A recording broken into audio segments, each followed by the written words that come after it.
কাজের জায়গায় সেটা আমার খুব একটা ভালো লাগে না, কারণ এটা কিন্তু মানে এটা আমার মনে হয় না এটা ছেলেদের ক্ষেত্রে খুব একটা, যেটা হ্যাঁ অবশ্যই সেটা আমার কাছে খুব একটা ভালো লাগে না এবং সেটা কাম্যও নয়।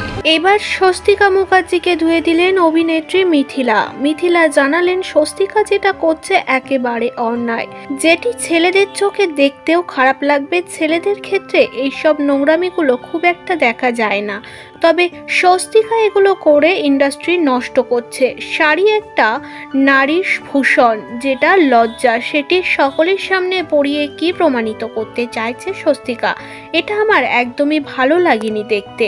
শাড়ি পরে আবার সোশ্যাল মিডিয়ায় নাচানাচি কিসের? হ্যাঁ, যদি আপনি শাড়ি পরে নাচেন সেটা আলাদা, তবে শাড়ি পরতেই হচ্ছে সোশ্যাল মিডিয়ায় দাঁড়িয়ে, এগুলো একটু বাড়াবাড়ি, এগুলো দেখতে আমার মোটেই ভালো লাগে না।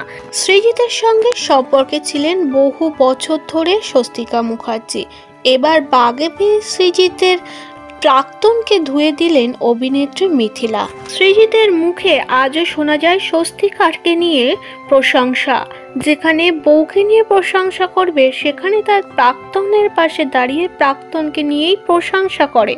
She is possibly the most emotional person I have met. আমার মনে আছে যখন আমরা প্রেম করতাম পুজোর আগে ও সবার জন্য, আমার পরিবারের সবার জন্য তো জামা কাপড় কিনতই। ছোটবেলা আমি যেই রোলের দোকানে রোল খেতাম সেই বাসুদার জন্য জামা কাপড় কিনতো।